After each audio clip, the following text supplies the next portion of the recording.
heard, my name is Triffany Hammond, and I'm here to talk to you about how to learn your life. This is actually kind of a new concept. We have such a tendency to think of how we're living our lives, and we put a lot of pressure on ourselves to really understand what that means. And we know that we get busy. We know that we get caught up in everything that absolutely positively has to be done in a day or a week or a month. And we know that as our head gets buried into those activities, we lose sight of who we are as people. And often what happens when we start to think about, am I truly living my life? We put this additional pressure on ourselves to somehow have answers that we're supposed to glean from the ether that's out there for all of us to grab from. And then we start to judge ourselves. I'm 39 years old, I should have this figured out by now. I have some time to myself to be creative, now go, right? And we actually shut down our process that allows us to really fully engage in who we are. So my proposal is, rather than get caught up in the to-do list, and rather than judge yourself for where you are compared to where you think you should be, that we actually remove those boundaries and put on a new lens that allows us simply to observe our life, simply to take a look at what it is we come into contact with, either on purpose or by accident, day in and day out. Now you take the stress factor of all of our to-do lists, and we all have a ton of them, and you take the stress factor of a feeling like we should have somehow arrived at an end point in our lives, and you look at the process it took to get you to that point where you no longer even know what you're passionate about. You don't know really what brings you joy. How did you get so disconnected? Learning came easy when you were little. Your first steps, they were just your first steps. There was no pressure to take them in the first place. And if you fell, there was no pressure to get back up again, and you certainly didn't tell yourself that you should have taken more steps. You simply waited until you were ready to take more steps again. And organically and naturally, what happened was you eventually learned how to walk to the point you don't even have to think about it anymore.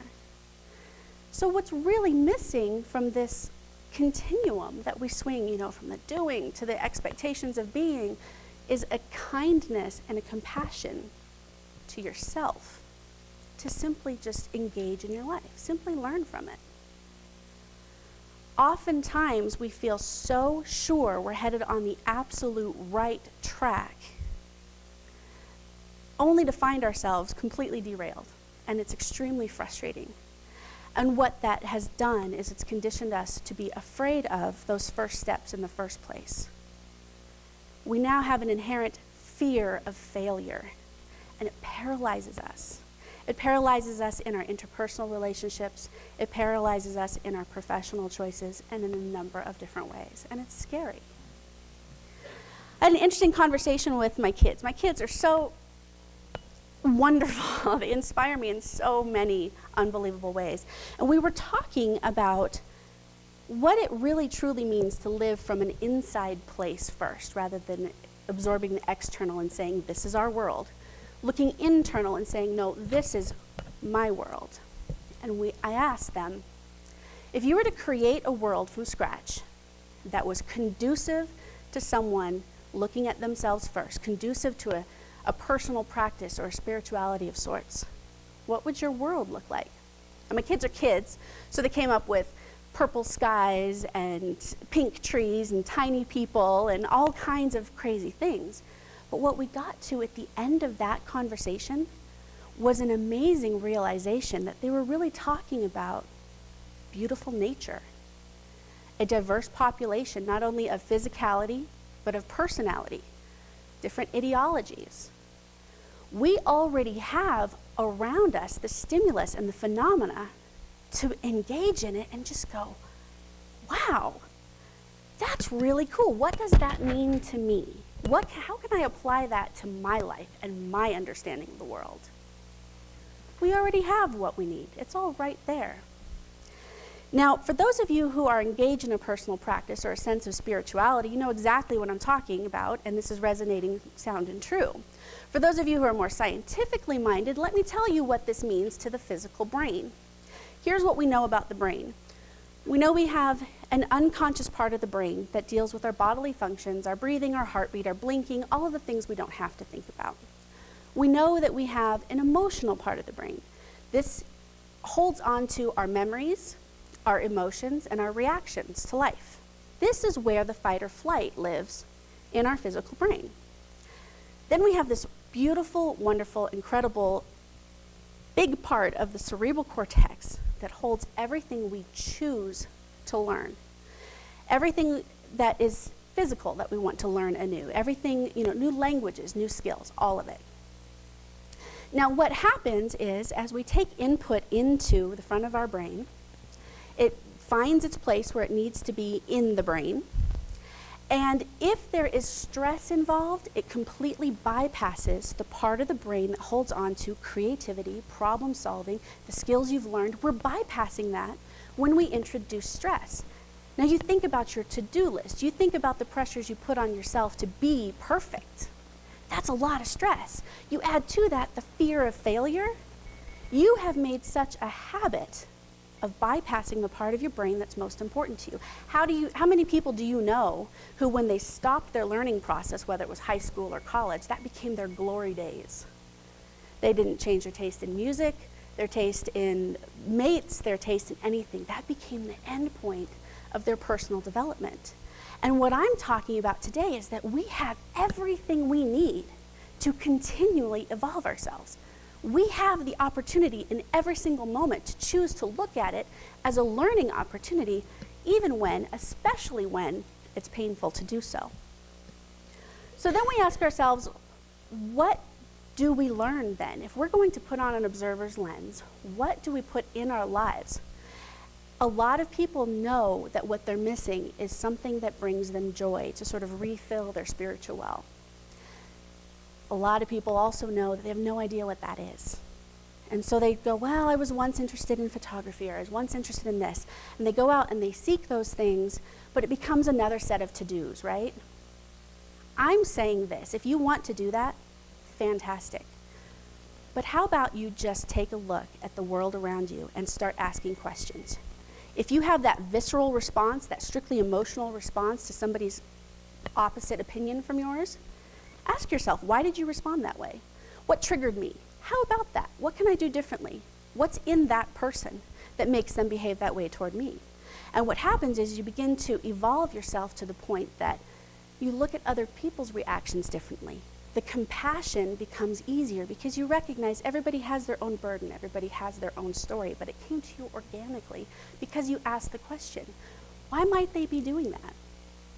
Suddenly you just are compassionate, and you're no longer putting this pressure on yourself, to set aside all of your natural visceral emotions and be compassionate, right? So how can we actually put this into practice? You guys are here. You're here to learn something about yourself, about the world, about the way that other people engage in the world and engage in your lives, and that's fantastic. I applaud that you're here. Absolutely wonderful. Kudos to you. And what we're talking about today, you can think about from now into perpetuity. But how do you really apply it? How do you get it into that cerebral cortex? My first recommendation is always going to be meditation. The process our brain goes through as we fall asleep, as we've picked out the to-do list and written it down on a piece of paper so we can forget it, as we pick out the things that we say, I don't have any control over that, I'm going to close that down, and we start to go to sleep, that is actually when we are deeply ingraining the synapses and the neural pathways in our brains for the things that we've chosen to learn that day. Meditation allows you to do it whenever you want and with intention. Personal journaling is another way to do it. Now, if it feels like another to-do, obviously, don't to-do it, right? It's pretty simple. We're not trying to add things to your to-do list, but one of the great things about personal journaling is it's a one-way dialogue, so you can just do a mind dump. You don't have to choose your words. You don't have to worry about somebody's feelings. And you can actually reflect back to yourself what it is you're really feeling and evaluate it more objectively. Already talked about asking questions. It's a constant process. How about that? That's interesting. I wonder why. Now, we know our brains constantly work. Start paying attention. What is the recurring theme? What keeps coming back to my brain? What's tickling the back there that I keep bringing up? And find a trusted friend to talk to about that so that they can mirror those things back to you as well. Ask questions of the people around you. If you want to know why they treat you that way, it's okay to ask. Maybe it's been a misunderstanding the entire time. I think everyone here that is presenting, everyone here that is attending, everyone here that works so hard to bring this event out has the same intention to provide you with a sense of empowerment and to provide you with tools that will help you move forward in your life and get away from that constant pendulum swing that is one stress after another. I don't really think you're going to hear anything that you don't already know somewhere inside of you. This is the beautiful thing about being in a group of women or close friends, people that you trust and you can be vulnerable with, is that you are going to be able to bring these things up to the surface and think about them consciously. So if I can't give you information that's brand new to you, what is my job here? Today, I want to give you permission to try. I want to give you permission to give it a go. And if it doesn't work, you have my permission to fail. How about that? You have my permission to goof up. You don't have my permission to beat yourself up about it, and you certainly don't have my permission to try to pretend it didn't happen. Own it, engage in it, and let that be another step for you to understand where you're at in life and what your life and the people in it mean to you. You have my permission to fail. Always in the process, keep that compassion to yourself. We are absolutely brutal to ourselves most of the time. Stop it. Even in the efforts to try to stop it, you're going to goof up. You have my permission to goof. You have my permission to bring yourself back to it and be kind to yourself once again. Thank you.